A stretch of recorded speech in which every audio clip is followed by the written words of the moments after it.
Collective, somebody patented the future after grandmother had already been using it for centuries. Tonight, we're stepping beyond the laboratory and into an older classroom, the land itself. We're uncovering indigenous technologies hidden in plain sight, from sophisticated agriculture and water engineering to cultural fire stewardship, architecture, plant knowledge, and the uncomfortable question nobody can squeeze neatly onto a patent form. Who owns knowledge when the inventor was an entire people? And here's today's little piece of esoteric medicine. Wisdom does not always arrive carrying a certificate. Sometimes it arrives as observation, passed carefully from one generation to the next. So move through today, paying attention. Watch patterns. Question convenient labels like primitive. Respect what can be documented. Challenge what cannot. And remember that ancient knowledge does not become more sacred when we exaggerate it. Sometimes the hidden technology was never hidden at all. We simply weren't taught how to recognize intelligence unless it came wearing modern clothes. Channeled by your architect musician, 36110, 27 palms of eyes. The golden whisperer, sea star, Devalan, see all. Apply the news you can use, truth and accuracy. The real non-bedazzled jewels. We're going deeper now, Collective. We've talked about inventions that received patents. This one is about knowledge that existed before anybody decided wisdom needed a serial number and a filing fee. Scroll. The knowledge that never needed a patent. Indigenous technology hidden in plain sight. Before there was a laboratory, there was observation. Before the patent office, there was memory. Before somebody stamped property of across an idea, there were generations watching the earth closely enough to understand what she was doing. Which plant healed, which plant harmed, when the river rose, where the animals migrated, how fire changed a landscape, how seeds could be selected, how food could survive winter, how a building could breathe with the climate instead of fighting it. And then modern society arrived centuries later, rediscovered something useful, gave it a technical name, and behaved like Earth had just downloaded the update. Collective. Tonight we are talking about indigenous technology, not mythology disguised as science, not ancient people had secret laptops. Please leave grandmother's quantum Wi-Fi router alone. We're talking about something considerably more powerful, documented knowledge developed through generations of experimentation. Let's fix the word technology. When many people hear technology, they imagine microchips, machines, robots, satellites, and something asking them to accept cookies for absolutely no reason. But technology simply means applying knowledge to solve problems. A fishing hook is technology. An irrigation canal is technology. A medicinal preparation is technology. A canoe is technology. A food preservation method is technology. A controlled burn is technology. Agriculture is technology. Architecture is technology. The mistake is assuming technology becomes sophisticated only when electricity enters the room. Some of humanity's greatest inventions were developed when the fastest processor available was the mind. Receipt 1, Indigenous agriculture, changed the planet. Let us begin with dinner, because apparently history becomes considerably easier to understand when potatoes get involved. Indigenous peoples of the Americas domesticated or developed crops that eventually became fundamental foods across the world. Maize, potatoes, tomatoes, cacao, many varieties of beans, squash, peppers, cassava, peanuts, and numerous other crops. These were not simply wild plants somebody stumbled across while looking for lunch. Domestication required generations of selecting desirable traits: size, taste, yield, resistance, storage ability, growing conditions. That is biological experimentation carried across generations. Take maize. Its ancient ancestor, teosinte, looks dramatically different from the corn sitting beside somebody's barbecue ribs today. Generations of indigenous farmers transformed it through selection. No genetics laboratory, no seed company commercial. Just observation, repeated so carefully that the plant itself changed. Your taco has ancestry. Respect the tortilla. Najert the Three Sisters. Many indigenous agricultural communities practiced forms of companion planting. One famous system combined corn, beans, and squash, often called the Three Sisters. Corn provides structure for climbing beans. Beans can contribute nitrogen to the soil through relationships with nitrogen-fixing bacteria. Squash spreads across the ground, helping shade soil and suppress some weeds while conserving moisture. Now look at that system. 3 plants, different functions, mutual benefit. The lesson is almost embarrassingly obvious. Modern society spends billions attending conferences about cooperation, while corn, beans, and squash have been running a group project for centuries. Nobody is fighting over who gets top billing. The squash simply came to work. Receipt 2. Fire wasn't always destruction. For generations, indigenous communities in different parts of North America deliberately used fire to manage landscapes. Today, this is often discussed as cultural burning or indigenous fire stewardship. These burns could reduce accumulated vegetation, encourage particular plants, improve habitat, support food gathering, maintain travel corridors, and influence ecosystem health. European colonization disrupted many indigenous burning practices. Later governments frequently embraced aggressive fire suppression. The result in some ecosystems was the accumulation of dense vegetation and fuels. Today, land management agencies and researchers increasingly recognize that carefully applied, prescribed, and cultural burning can contribute to healthier and more resilient landscapes. Now sit with the irony. For generations, stop setting fires. Later, why is there so much fuel for catastrophic wildfire? Then somebody discovers controlled burning. Collective, grandfather is somewhere in the ancestral realm looking over his glasses. Discover? Sometimes history does not repeat itself. Sometimes it waits patiently for us to finish being arrogant. Receipt 3. Water engineering. Across the Americas, indigenous civilizations developed sophisticated systems for managing water. The Hohokam peoples of what is now Arizona constructed extensive irrigation canal networks. Some canal systems stretched for miles and supported substantial agricultural communities in an extremely dry environment. Farther south, civilizations throughout Mesoamerica and the Andes developed terraces, reservoirs, canals, raised fields, drainage systems, and other approaches adapted to difficult landscapes. Consider the intelligence required. You cannot argue with water. Water does not care about your 5-year development plan. Water looks at gravity and says, "That's my supervisor." So successful water engineering requires understanding slope, soil, season, flow, erosion, storage, and maintenance. Ancient engineers learned the landscape instead of demanding the landscape behave differently. That distinction is wisdom. Chinampas, farming with water. The Mexica and earlier peoples of central Mexico developed and expanded agricultural landscapes involving chinampas. These were highly productive raised agricultural plots constructed within shallow lake environments. Canals surrounded the plots. Rich organic materials and lake sediments helped maintain fertility. The system supported intensive agriculture near major urban populations. And before somebody says, floating gardens, not exactly. That popular phrase is catchy but misleading. Most chinampas were constructed agricultural plots anchored within shallow lake beds. See? One tiny correction, and suddenly we have history instead of a travel brochure. Accuracy does not make ancient achievement less impressive. It makes it real. Receipt 4. Architecture that understood climate. Indigenous architecture across the Americas varied enormously because indigenous peoples lived across enormously different environments. Arctic regions, deserts, forests, plains, mountains, wetlands. No single indigenous house existed. That phrase alone should make historians develop a nervous twitch.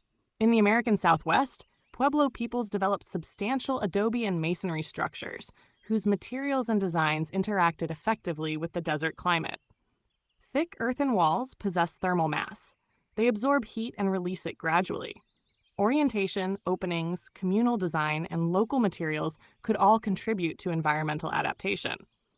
Meanwhile, Arctic indigenous communities developed completely different solutions suited to extreme cold. Different environment. Different technology. That is what intelligent design actually looks like. Listen to where you live. Modern architecture sometimes builds a glass box in a desert and then spends extraordinary amounts of electricity convincing the glass box that it lives in Scandinavia. Ancestors would have had questions. Receipt 5. Medicine and plant knowledge. Indigenous peoples developed extensive botanical knowledge. Different communities learned medicinal properties of local plants through generations of observation and practice. One famous example involves willow bark. Willow contains salicin-related compounds. European and indigenous traditions both used willow preparations historically for pain and fever, and research into salicylates eventually contributed to the development of modern aspirin. But here we need discernment. Traditional medicine should not automatically be romanticized as universally safe or scientifically proven. Some traditional remedies work, some may not. Some can be harmful. Some interact with medications. Wisdom means respecting traditional knowledge and testing medical claims carefully, because ancient does not automatically mean safe. Poison ivy is ancient too. Nobody is putting that in the wellness smoothie. The knowledge wasn't primitive. This is where language matters. Older scholarship frequently described indigenous societies using words such as primitive, savage, undeveloped.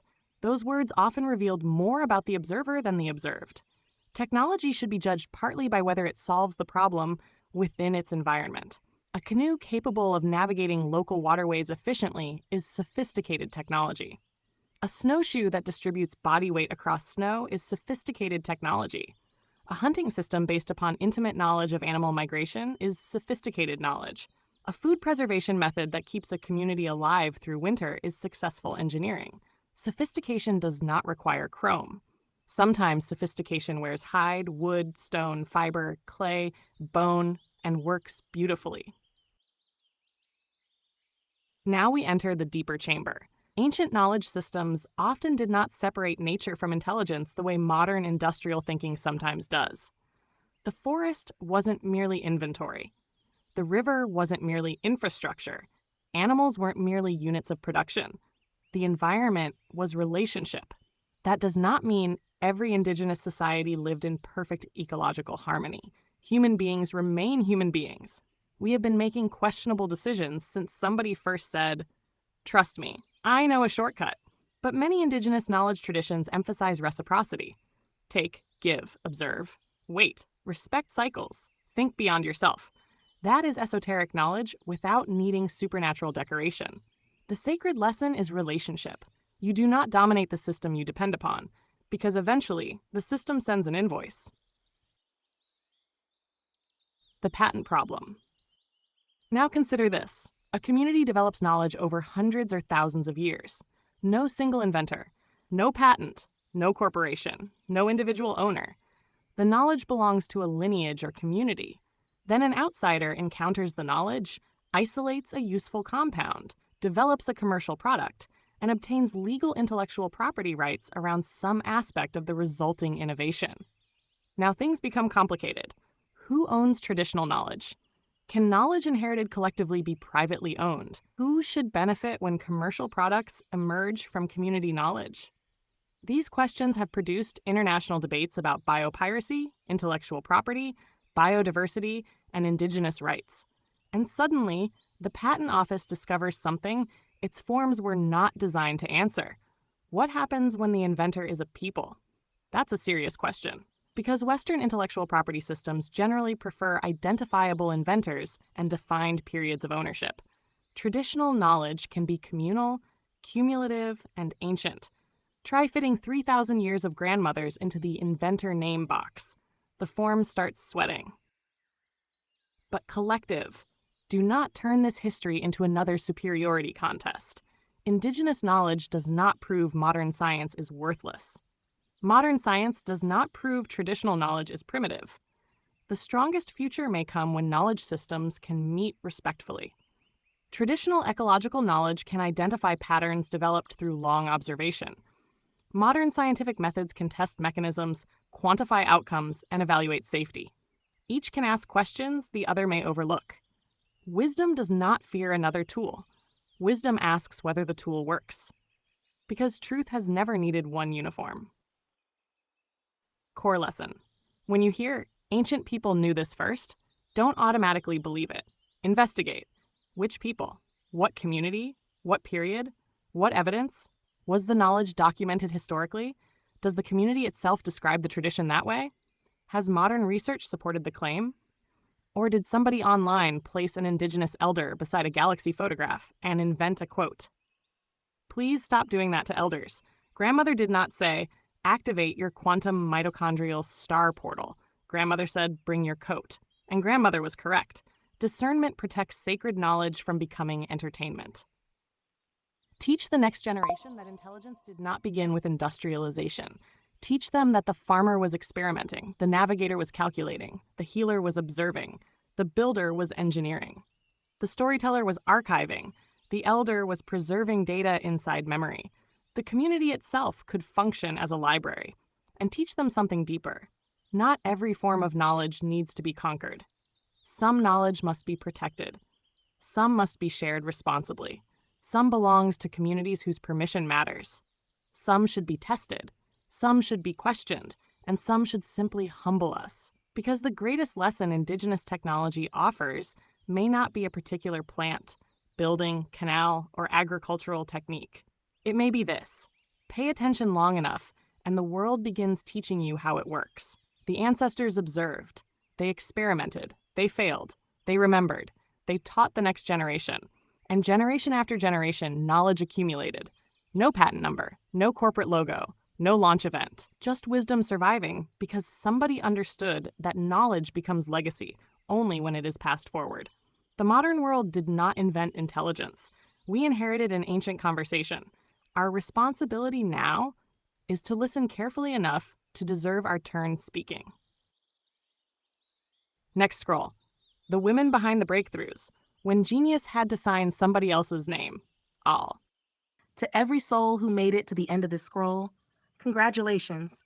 You didn't just watch another video. You trained your attention, exercised your discernment, and invested in the one treasure no one can steal from you: wisdom. Graduation isn't receiving all the answers. It's finally learning how to ask better questions. If today's scroll sparked a thought, healed a wound, challenged an old belief, or simply reminded you that you're not walking this path alone, then pass the lantern forward. Someone out there is still searching in the dark, and your share might be the light they were praying for. Join the collective by subscribing and turn on your notifications so you're there when the next scroll or codex is unveiled. Time has a funny habit of delivering the lesson right when it's needed. The algorithm is simply humanity's latest attempt to organize chaos. Sometimes it even succeeds. Until we gather again, keep your heart soft, your mind sharp, your spirit grounded, and your discernment polished. Question with courage, learn with humility, lead with compassion, walk in wisdom, walk in love. We'll meet you in the next scroll. Ahll. Universal Currency Receipt, Architect Musician 3611027, The Graceful Whisperer, Devalan. Before we close this scroll, remember something deeper. The ancestors were not waiting for us to discover that they were intelligent. They already knew. They planted, observed, built, healed, navigated, preserved, adapted, and taught the next pair of hands. Their knowledge survived because somebody cared enough to remember what the previous generation had learned. That is legacy. Not merely leaving your children possessions, but leaving them orientation. Teaching them which questions to ask, which stories to preserve, which mistakes not to repeat, which knowledge belongs to everybody, and which knowledge deserves the permission and protection of the people who carried it.